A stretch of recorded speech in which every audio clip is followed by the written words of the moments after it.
continuously acquire small, promising enterprises. So access to a functioning public equity market at least provides founders and early backers with an alternative option if they prefer the enterprise to survive and grow as an independent company. As mentioned earlier, a company's growth journey includes a number of different stages, not least with respect to finance.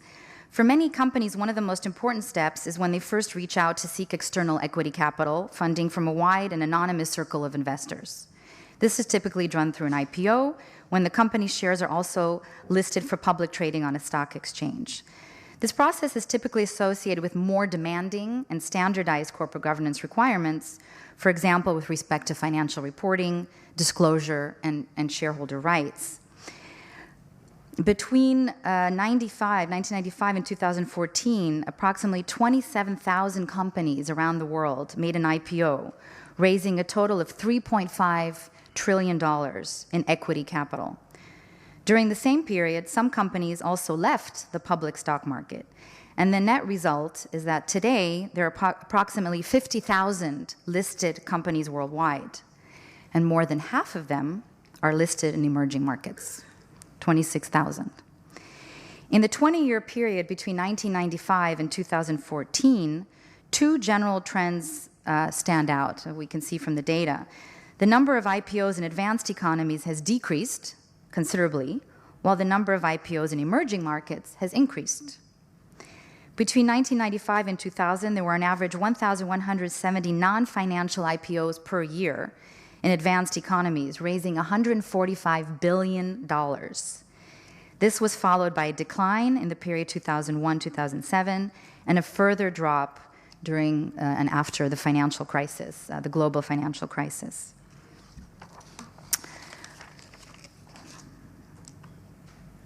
In emerging markets, however, the amount of equity capital raised through IPOs more than doubled from an annual average of $23 billion during the period 95 to 2000 to $65 billion in the period of the global financial crisis and post 2008-2014. Since 2008, 51% of all equity capital raised through IPOs worldwide was raised by companies from emerging markets. Numbers for emerging markets are dominated by Chinese companies who, since 2008, stood for 62% of all equity capital raised in emerging markets. Despite the increase, but this is actually interesting because one might say, okay, there's all these IPOs, there's tons of money out there, great, it's all resolved. But actually no, because if you look at, despite this increase in IPOs, the McKinsey Global Institute projects a future shortage of equity capital in emerging markets, particularly China. Based on a moderate GDP growth scenario, they estimate an accumulated demand of more than $18.4 trillion, compared with an estimated supply of $8.2 trillion.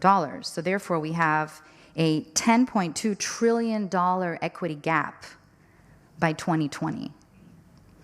One of the main means suggested in the report for increasing the supply of equity capital and closing the gap is improvements in corporate governance. I think that's a pretty simple equation that everyone can grasp. From a corporate governance perspective, it is relevant to note that the free float is often relatively low in some of these companies in the emerging markets, and the degree of ownership concentration in individual companies is pretty high. This may raise different kinds of corporate governance issues than those that have dominated the debate in many countries where the ownership structure was more fragmented. There have been, for example, less emphasis on the relationship between owners and managers and more attention to the relationship between majority and minority owners. Looking at IPO developments from the perspective of smaller growth companies, there is a marked decline in small company IPOs, particularly in the US and in Europe. I think I mentioned this earlier. So why is this? There's been several explanations suggesting the downward trend in advanced economies of IPO. These include increased regulatory burdens, as well as unintended consequences of stock market re-regulation that has discouraged market making in small cap stocks and aggravated the inherent illiquidity of small cap stocks. Other explanations focus on investor side points of view to an increased use of indexing that pays little attention to the performance and prospects of individual companies. Also, I think we've all heard the mention of dark pools and high-frequency trading, which had aggravated the problem. As discussed earlier, passing the IPO threshold may, for many companies, increase their financial flexibility by further improving their access to capital finance. One immediate effect of the IPO is that once a company's shares are listed for public trading, the company can again turn to the public and raise additional equity through secondary public offering. The amount of equity raised through secondary offering is by no means marginal. As a matter of fact, during every year since 2005, secondary offerings of already listed non-financial companies raised more equity capital than IPOs.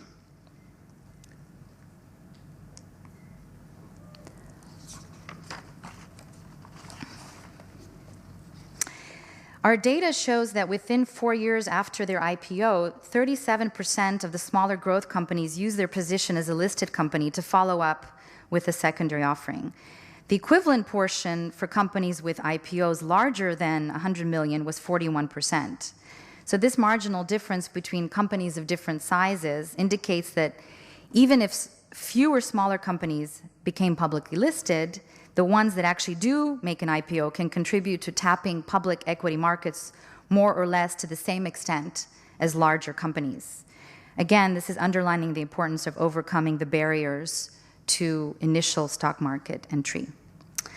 My colleagues have also done a lot of research on corporate bond markets, which I'll just highlight very briefly. Entering the public equity market is often a first step for accessing other forms of market-based finance, as I mentioned earlier, including, and in particular, corporate bonds. This data shows that between 60 and 70% of all non-financial companies in emerging markets that issue corporate bonds are already listed companies or subsidiaries of listed companies. In advanced economies, 87% of all public bond issues are done by companies that are listed or subsidiaries of listed companies. So nearly 50% of all listed companies that issue corporate bonds for the very first time during the period 5 years prior and after their IPO do it within 3 years after they enter the stock market. We've seen globally a huge surge in corporate bonds. They've become an increasingly important source of finance, also for non-financial companies. The total value of outstanding corporate bonds reached $10.4 trillion in 2014. In emerging markets, the use of corporate bonds was overall a negligible source of external financing 15 years ago. Back in 2000, non-financial corporations issued $23 billion worth of corporate bonds. 15 years later, the outstanding stock of non-financial corporate bonds had increased 10 times and reached $1.6 trillion.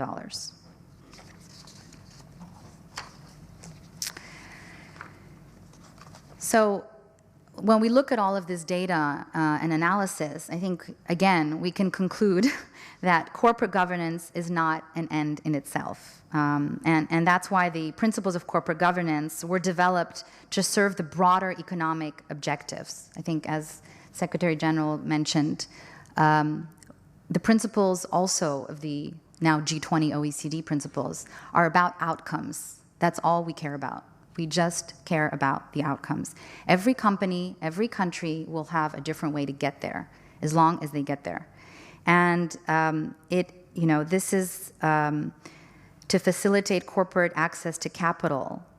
And if we want to attract this long-term investment, and we want higher productivity, and we want sustainable economic growth, the essential function of a good corporate governance framework is that it provides investors and companies with a common and credible framework for rights and responsibilities that is supported by the rule of law, effective supervision, and enforcement powers.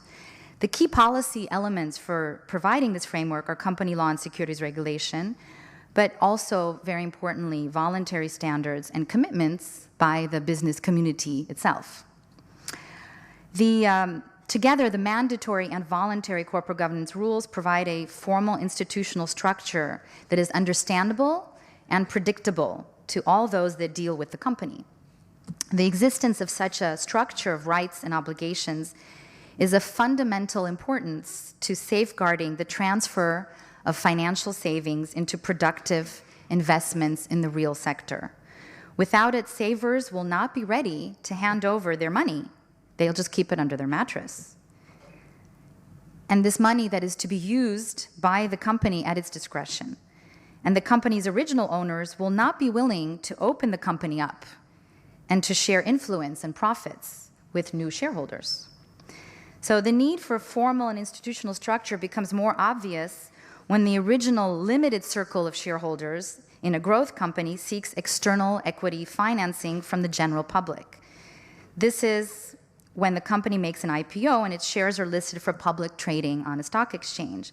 This is also why the principles primarily focus on companies with shares that are publicly traded.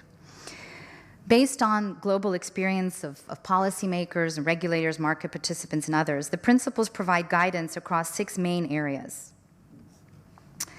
As I said, they're sort of implemented and adapted across different country circumstances, but the objective is to contribute to credibility and predictability, which is essential for transparent and effective capital markets. The principles start by focusing on the overall quality of the regulatory framework, its consistency, because I've worked in countries all over the world, and if you have, one regulation in this law and a completely contradictory requirement in another law, that's not going to work for anybody, for the companies or for the investors. So consistency is very important. The role of the market institutions, such as stock exchanges, and the quality of supervision and regulation is also key. The second chapter is devoted to the rights of shareholders and the equitable treatment of shareholders and their key ownership functions. In light of developments in corporate ownership and market structures during the last decade, we actually have a new chapter that's devoted to the role of institutional investors, stock markets, and other intermediaries such as proxy advisors. The principles also have a special chapter on the role of stakeholders, including employees and creditors. There's quite an extensive chapter on disclosure and transparency, which is a pillar for any credible corporate governance framework. And the last chapter, the principles, is devoted to the responsibilities of the board. Making an IPO and implementing the required corporate governance practices, for example, in terms of transparency and disclosure, is an important step for any company in its own right. But it also means that the company has passed a certain threshold in terms of its formal structure, which may facilitate access to other forms of external finance. So in this report, we find a strong positive relationship between a company's public listing and its issuing of corporate bonds. As I mentioned before, in emerging markets, 60 to 70% of all corporations that issue corporate bonds are also listed on stock exchanges. And in this process of formalizing the corporate governance structure, the corporation obviously needs to develop skills in a vast range of areas, from financial reporting to external communication and internal controls. Through a wider circle of board members and shareholder proposals, it may also receive new influences with respect to its management and strategic orientation. And for many companies, this may result in itself contribute to better performance and sort of entrepreneurial drive. So since both corporations and investors differ, the principles recognize that corporate governance rules and regulations should be flexible enough to meet the needs of corporations that are operating under widely different circumstances.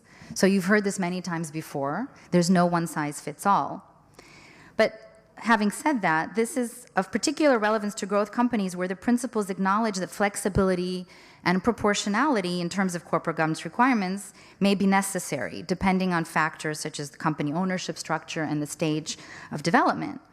But flexibility in terms of an individual company's corporate governance should not be interpreted as a need for less demanding rules or the acceptance of substandard corporate governance practices. So we don't need to go from one extreme to another. Rather, it should be used to adapt corporate governance practices to the specific needs of both investors and companies. Corporate governance practices, not least in growth companies, need to strike a balance. I know this is a word that you like here in Asia, balance. I like it myself. It is all about striking a balance between the expectations of outside investors on the one hand and the preferences of the original owners who have a legitimate stake in the company on the other hand. If investors' demand and or the regulatory burdens are considered excessive by the original owners, the company may decide to stay away from raising outside equity and perhaps even limit their ambitions to grow. The result will be that growth opportunities will not be realized, and then investors will lose the opportunity to share in the future wealth creation of the company. One particular example where the matching of expectations is important is when the original founder and owner want to retain strategic control of the company, also after the IPO, by using different classes of shares with different voting rights. Google is one such example. When Google made their IPO in 2004, the public was offered shares with lower voting rights than the original owners. And in the formal IPO letter, the founders explicitly declared new investors will fully share in Google's long-term economic future, but will have little ability to influence its strategic decisions through their voting rights. When such control mechanisms are motivated and rational, they can, for example, be balanced by more demanding provisions with respect to minority protection and stricter voting rules on issues where minority shareholders may be negatively affected. So this is an example of the balance. When it comes to mandatory corporate governance requirements, the challenge for policymakers is to understand what requirements are of systemic importance for investors, for incentives and market confidence on the one hand, and what can be left to the market participants to agree on a case-by-case basis. So this is a challenge for all of us in the policymaking world. What works well in one company or for one investor may not necessarily be generally acceptable, applicable, or be of systemic economic importance. The fact that jurisdictions have come to different conclusions in this respect and that regulatory framework evolves illustrates that the answer is not always straightforward. And it depends on a range of other factors, such as the quality of the judiciary, the effectiveness of the enforcement system, and many, many other issues. The advantages of good corporate governance in terms of access to capital do not only depend on the company itself. Importantly, they also depend on the ability and willingness of investors to make informed use of the rights that they are provided with. During the last decade, shareholder rights have been strengthened in most countries, and there's a general trend to empower the shareholder meeting in the corporate decision-making process, for example, with board nomination and remuneration policies. Important requirements have been added with respect to reporting and disclosure. Today, the discussion on shareholder participation is instead focused on the actual quality of monitoring and engagement by the shareholders themselves. I think one of the things we heard a lot after the global financial crisis is where were the shareholders? So there's a lot of discussion, debate with the shareholder community today. Stock exchanges have traditionally served the important role of matching companies that need access to equity capital with investors that are in search of investment opportunities. But as I mentioned earlier, advanced economies have experienced a dramatic decrease in IPOs, and the size of the companies that actually do an IPO has increased.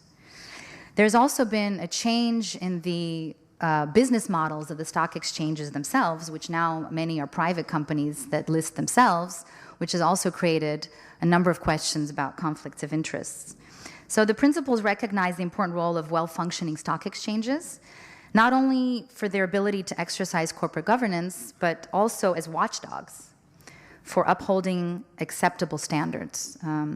Special attention is given to the quality and access to market information, including fair and efficient price discovery, and how the particular business models of stock exchanges affects their incentives and ability to carry out functions with respect to standard setting, supervision, and enforcement.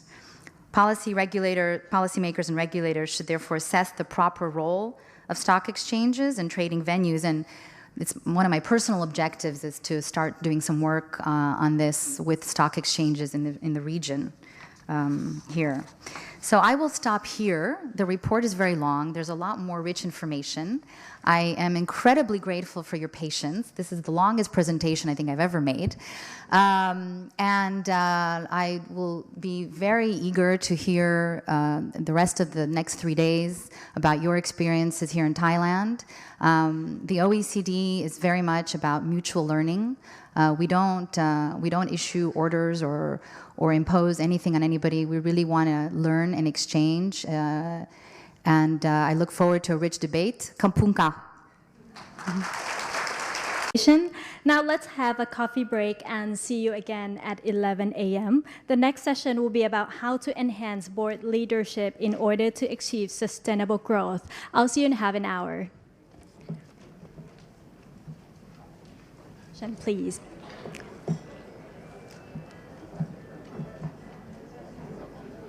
ขออนุญาตสองท่านสลับกันได้ไหมครับ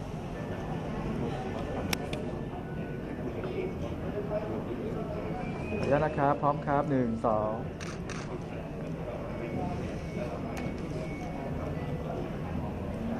ขออนุญาตครับ1 2โอเคครับขออีกใบครับพร้อมครับ1 2โอเคครับ Look at the camera please.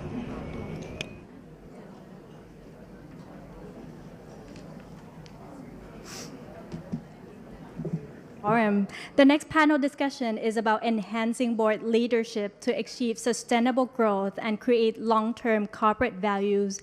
And in this session, there will be 5 panelists, including the moderator. The first speaker, Mr. John Lim. He is the immediate past chairman and honorary fellow of the Singapore Institute of Directors, where he was president and a chairman. He's also a core member of OECD Asian CG Roundtable and the former chairman of its Asian Corporate Governance Network for SOEs. Second, Ms. Pathira Dilokrung Thilapop. She's an executive board member and chairperson of Association of Securities Companies and was a board member of the Stock Exchange of Thailand. At present, she's responsible for securities business and capital market activities of DBS Vickers Group in Thailand. Third, Ms. Prue Bennett. She's a director and a head of BlackRock Corporate Governance and Responsible Investment Team for Asia Pacific region. Now she's a member of the Australian Institute of Chartered Accountants. And lastly, Ms. Veronique Bruno Bayard. She's now the managing director of Labrador Conseil, a company specializing in regulated information in France and the United States, and advising companies on all corporate governance, social and environmental responsibility issues.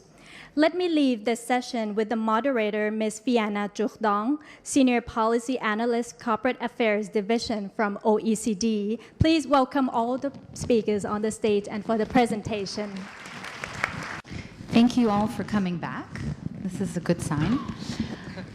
We have a fantastic panel with us today. I think all the panelists were already introduced, and I particularly admire John because this is a very gender unbalanced panel. But I think he can handle it. I think he can handle it.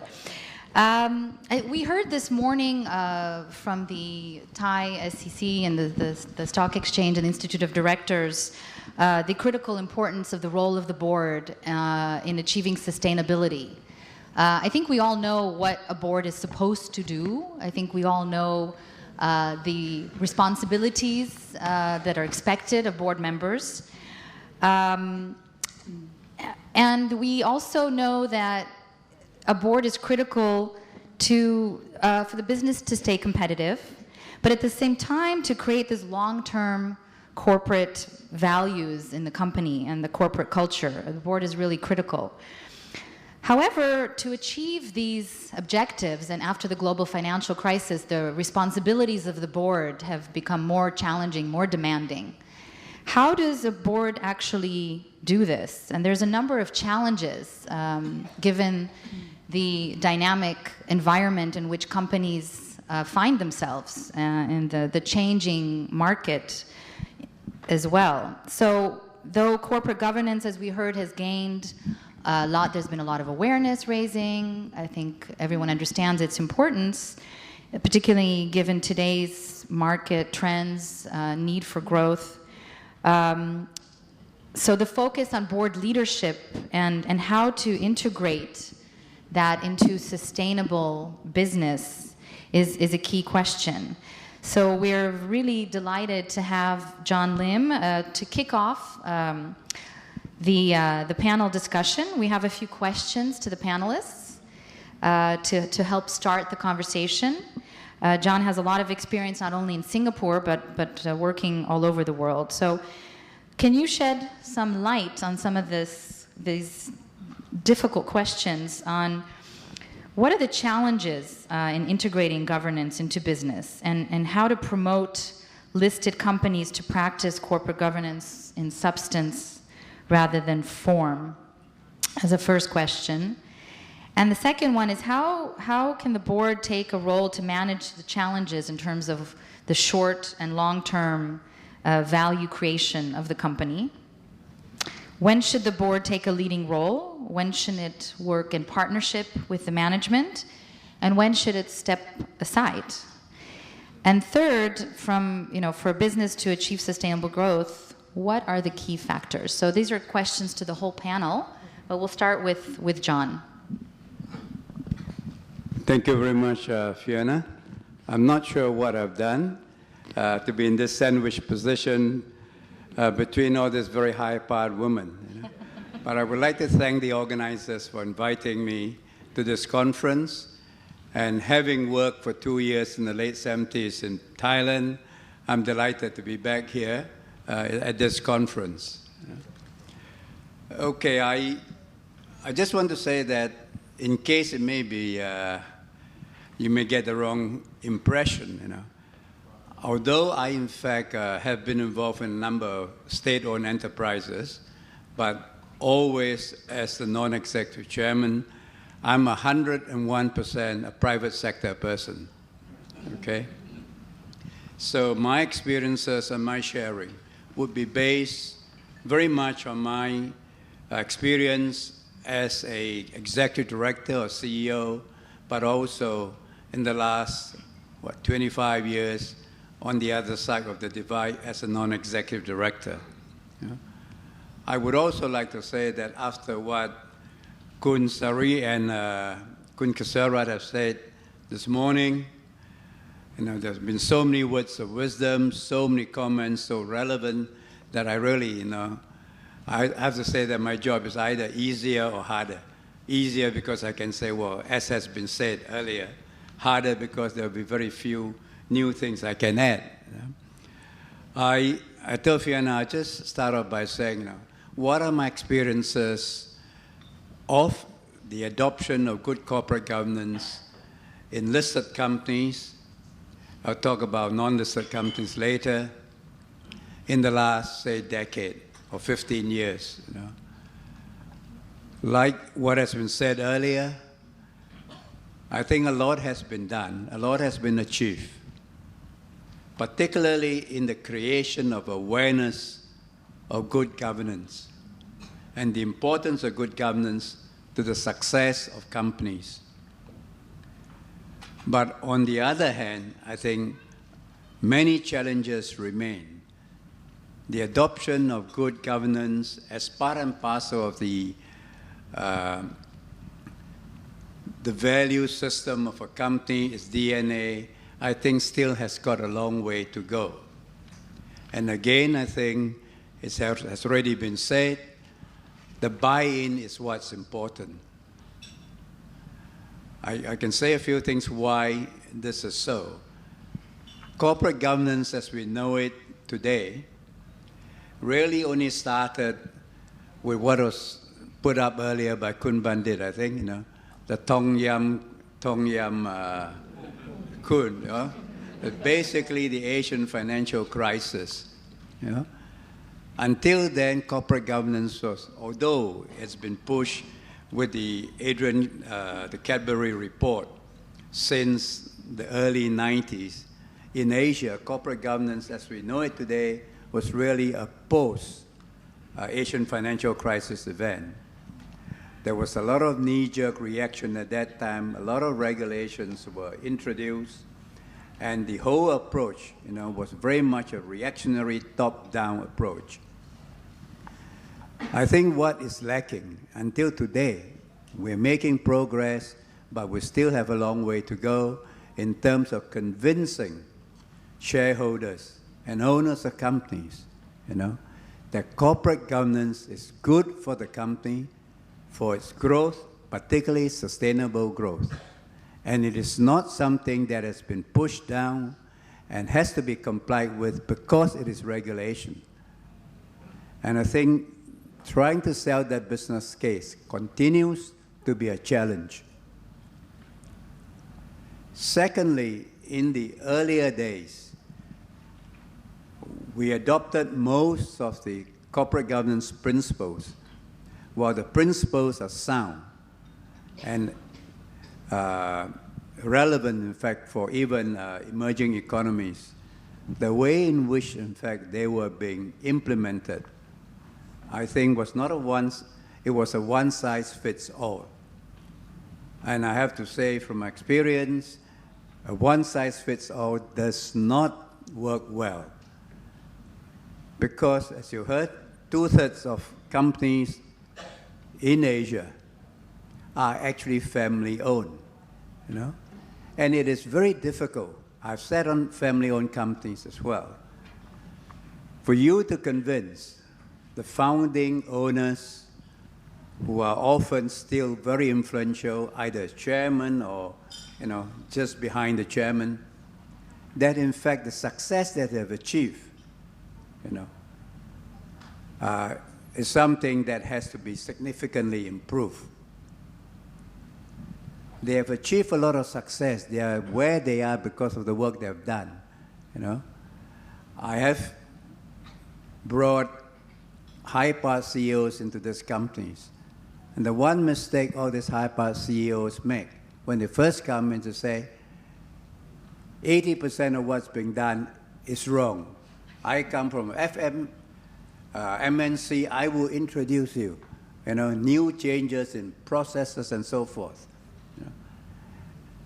And that actually does not give credit to what has been achieved by the founding members of the company.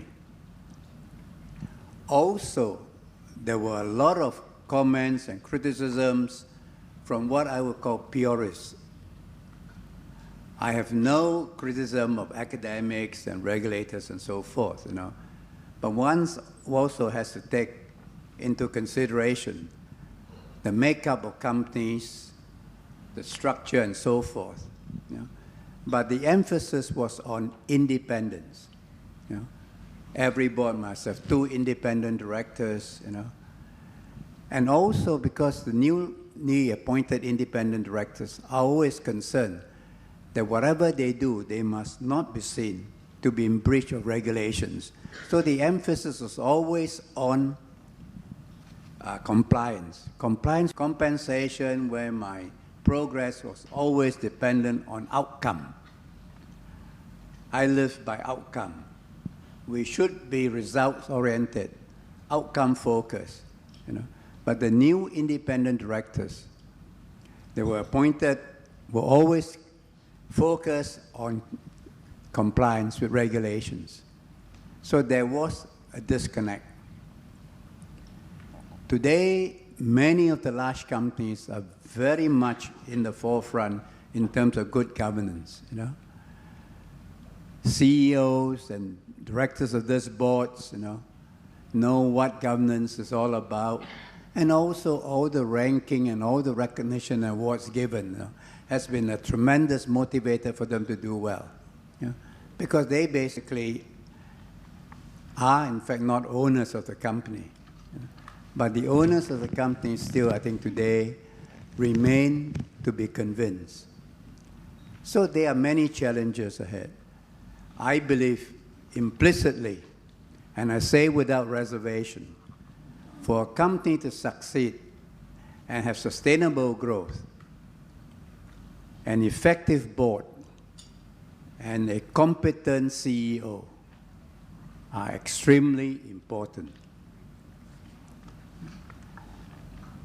We need, in my view, a competent CEO even more so than a board. So one of the key things a board has to do is to ensure that at all times the CEO is competent because he or she is involved in implementation, execution, So evaluating and ensuring that you continue to have a good CEO is extremely important. But you find that in many cases, people come onto boards, they accept things as they are, and there are very few new board members. I've been on quite a number of boards over many years. Ever seen a new board member asking, how's our execution, how's our management? The board has a lot of things to do. But also, now we've gone from independence to competence. And we talk about diversity, what people require, the skill sets require, the differences in experience, in knowledge, and so forth. But people are still very much focused. And I think this is something that we try to sort of impart to them.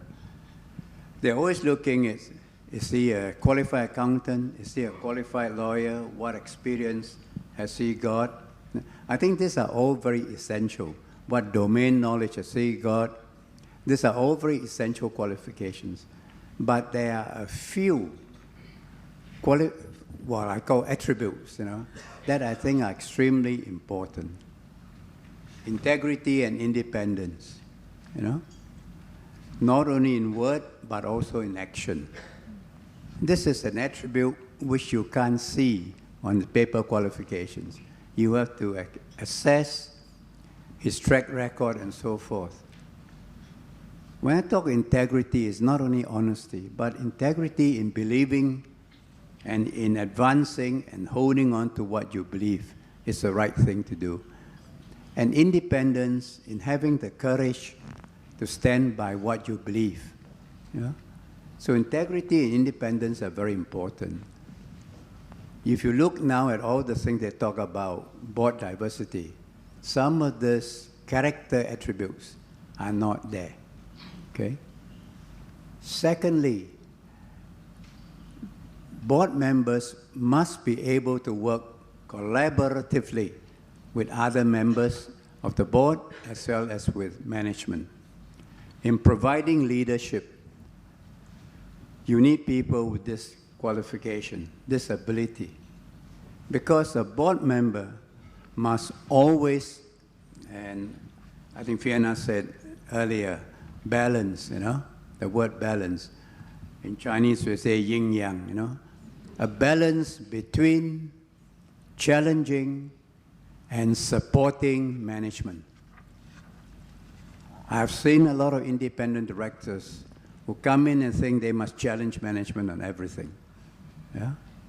And I've also seen long-time directors who've been with company for a long time who only support management.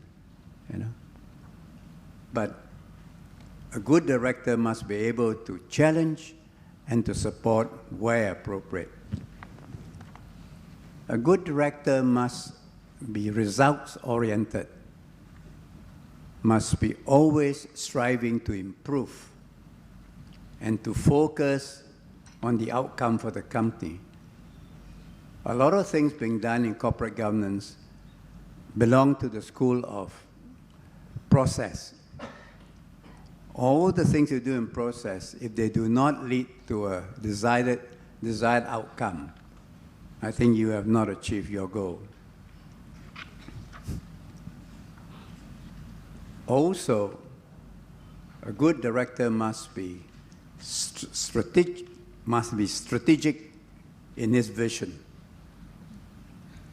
He must look at long-term and short-term. There are many things we can talk about in terms of compensation and all that.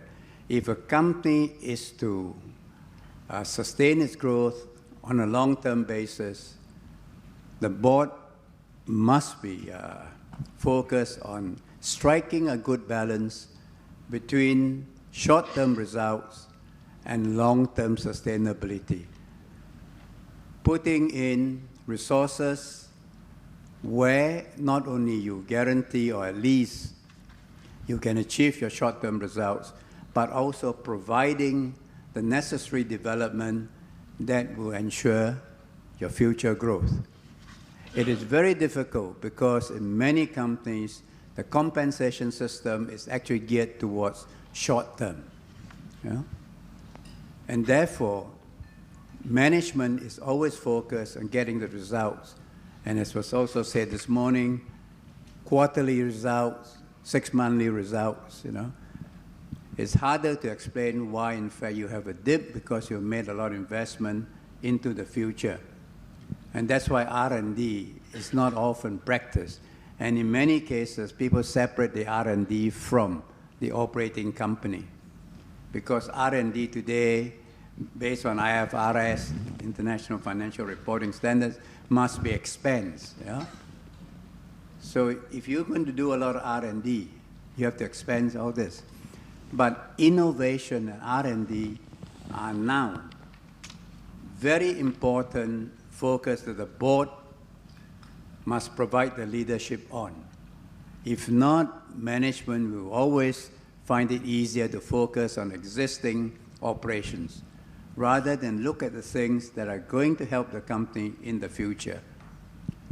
Business environment is changing. There are so many disruptive technology, so many startups that come in with disruptive technologies and practices that if you are not focused in what the business is going to be 10, 20 years down the road. I mean, we all know of the examples, My first handphone was a Nokia. Where's Nokia today? Part of Microsoft. It's gone. It went from 50% market share to 4 or 5%. Kodak, And they were the people who I believe, invented the digital imaging as well. But where's Kodak today? So strategic leadership in terms of innovation, extremely important. Not enough companies today are focusing on having directors with digital experience. Everything is going digital, cybersecurity and all these sort of things. You need people who have, in fact, an understanding of this. There are big telcos, in our part of the world. They've only started looking at this, looking at mobile technology and so forth. Banks that are looking at how transactions are being made. Even consumer product companies. I was talking to somebody the other day and he was telling me, there'll come a day when, in fact, your fridges will be fitted with a device, that can tell you, if you're down on eggs, you're short of butter and so forth, and can actually place an order direct with the supermarket. Okay, so there's so many things. But for a company to sustain its growth, there has to be continued focus on management succession and management development and board succession and board development, which is not only getting the right people on board, making sure they're kept up to date, they go to the right training development courses, and evaluation. I have to say that I personally do not believe in annual evaluation. The chairman should know in the first month when a director comes on board whether that director can or cannot contribute or has the ability to want to contribute. You don't have to wait till the year. It's a continuous process, But this is what you have to do, But you want your board to provide leadership in strategic areas which are focused on the future, digital, innovation, people development and succession. Leadership in all these areas are extremely critical. I have quite a few things that I can share, but I think my time is up. I had It's only yellow card, okay? So I don't want a red card, otherwise I'll be out of the game. So Fiona, that's just my initial thoughts and comments. I will join you later. Thank you so much, John. You've covered so much ground and have so much wisdom. We look forward to your book, actually. No? To keep you busy. No, thank you so much. You've covered really a lot of ground already. Looking at the strategic, the responsibility of the board for the strategic direction of the company and the oversight of management is a kind of globally accepted main responsibilities of the board. And you highlighted a number of key issues about diversity and the balance of challenge and support to the management. We'll now move on to our next panelist from Thailand, Ms. Patera. Please, thank you. Hi, hello everybody. First of all, let me say that I'm very honored to be among this panel up here and to be in front of you all. Usually when I sit up here, I speak about where the index is going, what people should do with their investments. So this is quite a change for me to talk about something else that's very important, something that I think also use my own experience that I've been sitting in the board as well as acting as a CEO for a while. So today, I think, given the question that Fiona asked, I think is very broad and a lot of things.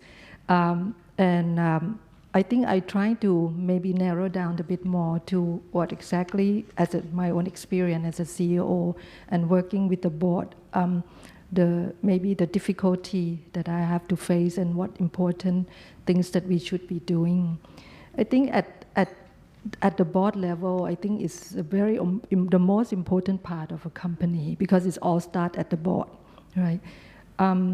And the frustration I think that many of us has as a listed company or private company, I think is how we're going to direct the company, what the strategy, how to set the right strategy, and if we have the right strategy, how we're going to measure it and set the targets and KPI. I think that's always the question that we have all the time, and that is still many companies have problem in doing that.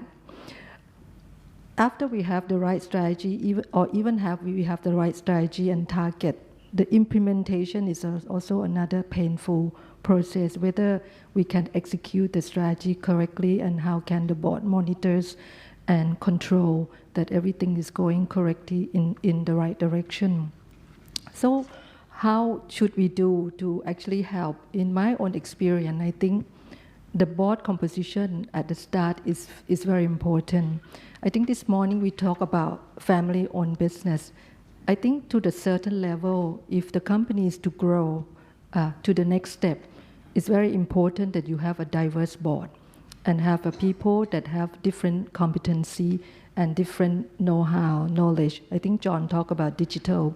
That means that the board have to look forward what's next that it will impact your business direction and what should you complement the board and fill in the gap and make sure that you have the right caliber to direct the company forward. So I think that will help in terms of formulating the strategy and come up with something that the management can then present. But don't forget that whatever you decide also based on the information that I showed to you. A lot of people forget about the importance of the information. It's not restricted to just earning and question about why you're not making the target and why you spend so much on this and why your revenue is not according to what we plan. But I think it's all about other things like even the competitors, competition, direction, the trend, what's coming, the statistic research paper from other area that will help support and board decision on why. To me, I think whether you meet the target or not meet the target is not more important than why and how you do it and what's happened if you not meet the target. So I think the board have to have a good understanding of the business and listen to the management opinion and presentation. So I think this is one of the key issue I think at the day-to-day board and the management are facing every day. apart from this execution and monitoring and getting the right information for decision making, I think we're talking about sustainability. This is even worse because when we do all the form, when we monitor things, we look at the number. That is easy to make feel and judgment whether you make it or you not make it. When we talk about created long-term value, how you measure the long-term value, I think that's a question that the management think, what do I do? What do I explain? I think I was very happy to see the definition of the growth company that Fiona presented earlier on. That the growth company have to have a good earning growth, 20%, I think, for 3 years, right? So at least people start looking at things annually, like John say. It's not annually; it have to be longer. That's why we have to keep the company growing. And usually, although I think in reality we make earning growth budgeting for 3 years. Admitted that we only look at year on year, and next year we change the year later. So how serious are we really think about the 3 years plan? I think that's another thing that the management and the board have to decide together that, hey, the theme is going this direction. Because if you talk about sustainability and you're not practicing it in reality, then it's become just a word, and then nobody will believe in it. You have to act and perform that direction so that the management understand and perform accordingly. I will talk a bit more about sustainability later, why I think how we can go about sustainability. But to create a long-term value, I think this is something that the problem that I face every day, because we forget to ask ourselves what value do we add to everything we do. Even at the board level, board should ask ourselves whether did we add value to the company, what did we add to the company. I think if everyone at every level think about adding value to the company, then it become a norm and a DNA at the end that we build our thinking into, we build that value. For example, when we create a product, we often forget that we say that this product is good, but does it add value to the consumer? When I produce a piece of investment, I always have to think whether this is make my clients earn more, get better return from reading it, or what value do I add from my competitor or whatsoever.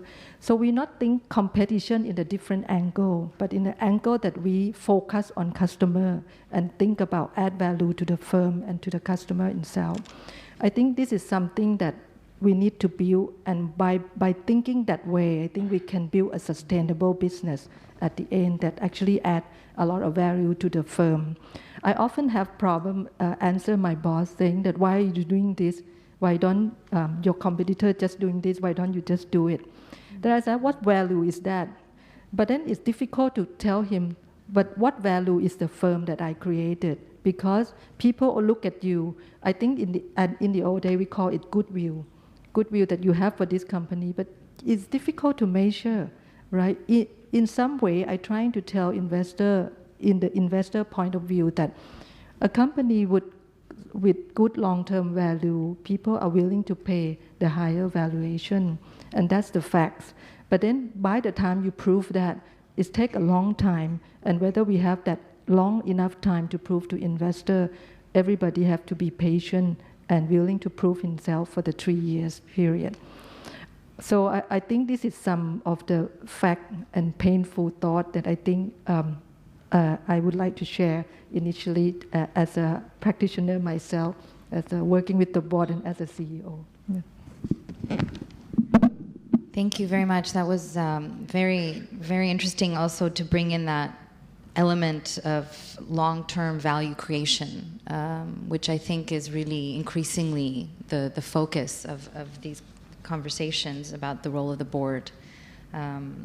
As was mentioned earlier, I think in the past the board was just seen as sort of a box ticking, just compliance oriented. And I think we're really getting at the heart of the issues here by looking at sustainability, long-term value creation, and changing mindsets really at the end. So after hearing from our experienced Chairman John and hearing from Patera with her management experience, now we're going to hear from Prue, who has a lot of experience in BlackRock, looking as an institutional investor at these issues. We would love to hear your thoughts on this. Thank you. Thanks, Fiona, and thanks for having me here today to talk at this event. Firstly, I'd just like to say I agree with everything that's been said by the two former speakers.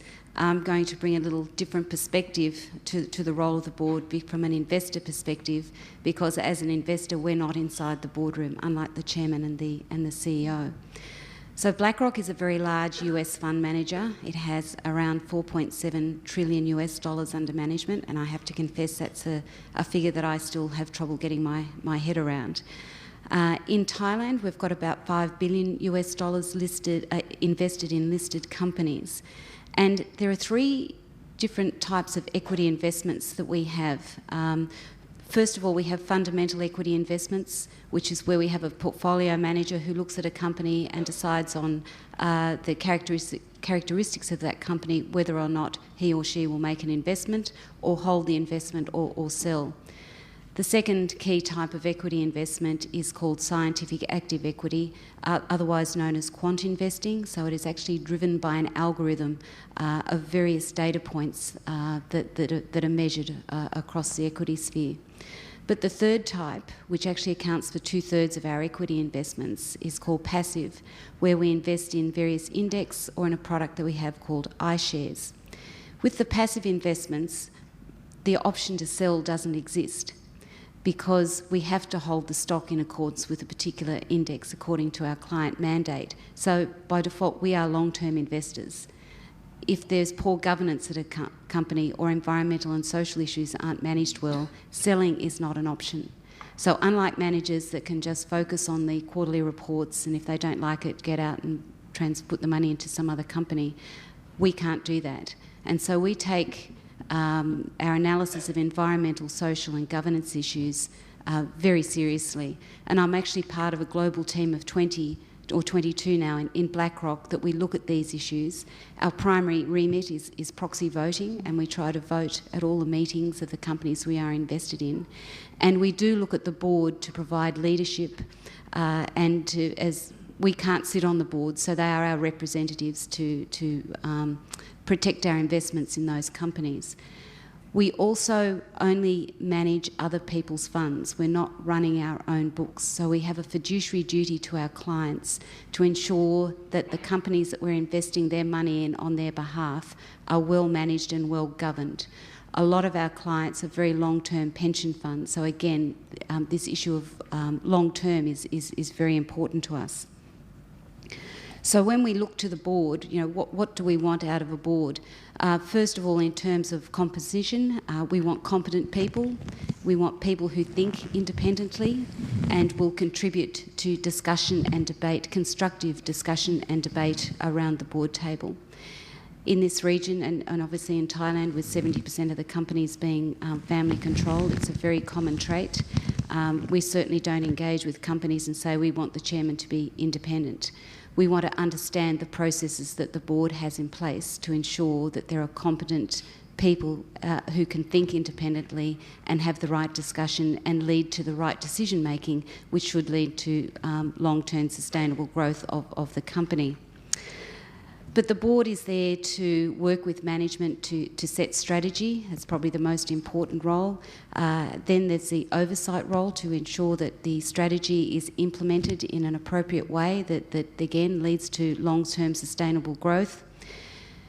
There's also the oversight of major transactions, and in particular related party transactions, when we're in a regime with a significant number of family-controlled companies. This is probably an area that we would spend a lot of time on when we do rely on the independent directors to make appropriate assessment of related party transactions to ensure that they're in the interests of all shareholders, but particularly minority shareholders. And again, it comes down to the competency of those independent directors. And we certainly don't want directors who are, and it was raised earlier by John, who are just compliance focused. This is about performance and being performance focused on such transactions. The other area of oversight is financial statement integrity. Again, we're relying on public available information that the company produces to make our assessments.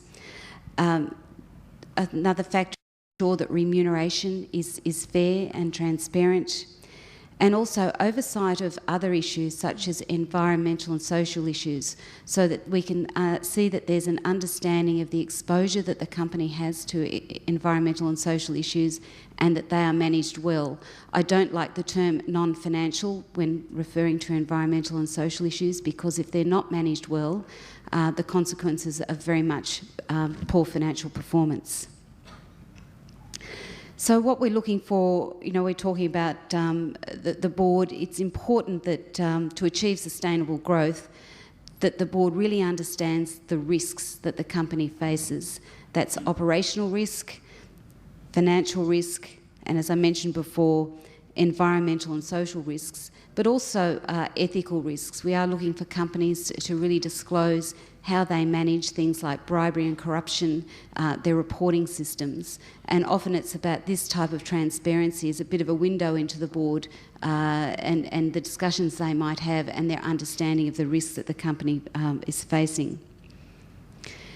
And I do want to emphasise that we have to make our judgments on publicly disclosed information. We're not sitting inside the boardroom, so we can't see the board dynamics. So it is very important for us to see good, transparent disclosure. And I do agree, and I hope from what I've said that you understand that this is about substance and not form.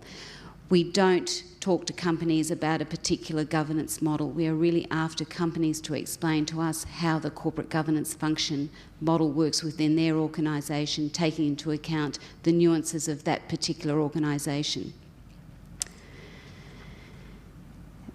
And so, again, it's about this explanation of the corporate governance strategies so that we can, we are sure that the money that we are invested in and on behalf of our clients is safe. So I'm going to leave it there and pass on to the next speaker, but I hope that's sort of given you an insight on a perspective from the institutional investor that is sitting outside the board and having to make those judgments about really what's happening inside the boardroom. Thank you, Prue. That was fantastic money talks. So I think hearing what investors want to see delivers a very clear message. And a couple of new points I think that you brought to the discussion were this issue of transparency. If you don't see it, then it doesn't exist, right? So I think that's a key message. And the issue of risks and the importance of the role of the board in managing those risks. And now we have Véronique Bayard from France, who will share with us some experience from France and Europe more broadly. France is an OECD member country and has also a similar kind of ownership structure, and also lots of family ownership. So we look forward to sharing your experience. Thank you. Thank you very much for having me, and I'm really honored to share some French experience. So first, a few words about governance, and especially regarding the actual trend of governance in France. Around 10 years ago, governance in France was only for the benefit of shareholders. And it was really creating immediate value for shareholders. But now, shareholders are not the only concern, and we are moving to a wider definition of governance to the creation of a comprehensive and sustainable value for stakeholders. Company realized that financial performance must be accompanied by social and environmental performance. So now we are more talking about long-term performance rather than short-term financial value. So here is the first example. It's Danone. I think you are all familiar with this name and with this brand. Danone is also famous for other brands like Evian. And Danone is a French company, and it's number 1 for French dairy product, number 2 for water and baby food, and European number 1 for medical nutrition.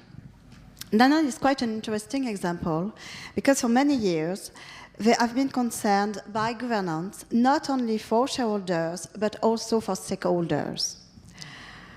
And in France, Danone is really well known for this commitment because it's really the first company to adopt this new philosophy. First, it's really the personal commitment of his actual chairman and former chairman and CEO, Antoine Riboud, but also because Danone has to face few challenges with its business.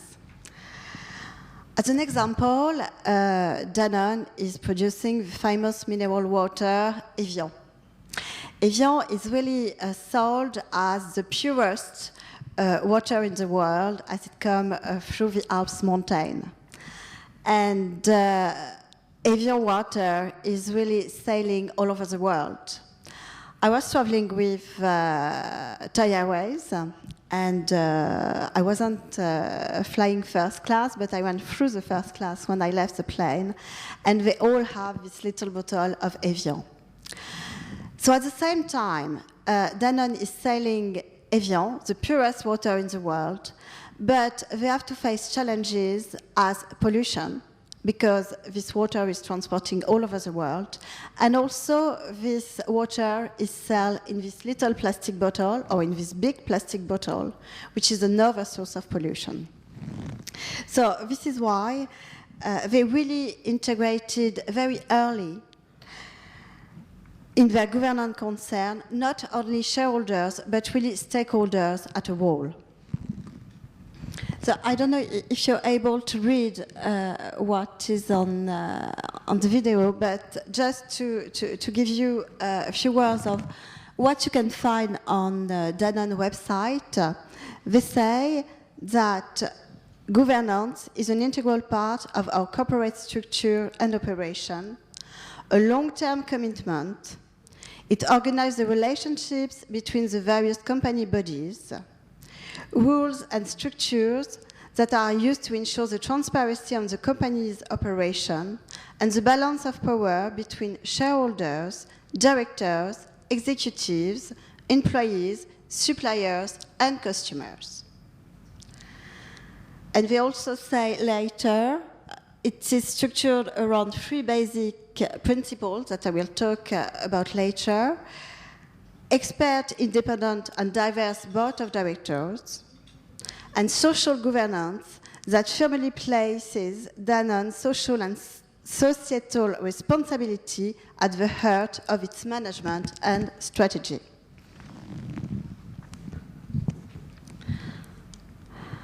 So, of course, the relationship between directors and stakeholders is really essential. And it's really, as we said earlier, directors to contribute to the equitable sharing of the value between all stakeholders, which sometimes have conflicting interests. For instance, shareholders and employees between short-term and more long-term view. So sometimes conflicts can arise between directors and management, especially when selecting investment opportunities. So we talk about regarding independent directors, and it's true that the independence is really a key figure, a key point. And there is also a need for interaction, as we said also earlier, between the board and the management.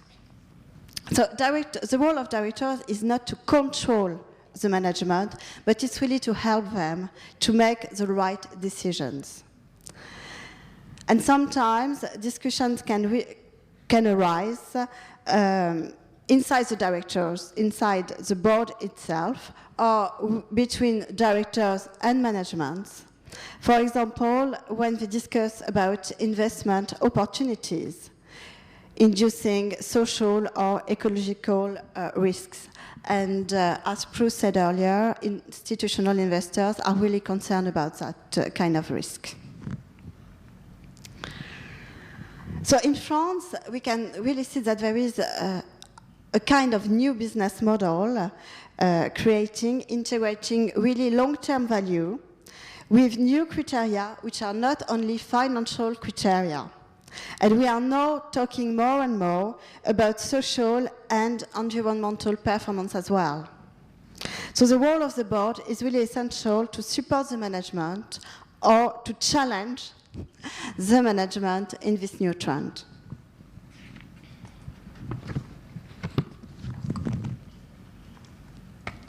So if we have another look at Danone website, they are talking about governance shared with stakeholders. And just a few words, the challenge of stakeholder dialogue is to add shared value that benefit the company and its partners. They are talking about co-creation of solutions. And they said that the governance of these projects falls under the responsibility of the board of directors, the social responsibility committee, and various social innovation funds. And just to give you a last example of what Danone is doing, I told you that Danone is world number 2 for baby food. So Danone has really to be concerned, and they think it's really their responsibility to, and this is what I put this picture, they say to add value not only for shareholders and stakeholders, but to incorporate into its strategy the challenges related to access to water and nutritional solutions adapted to the most underprivileged populations.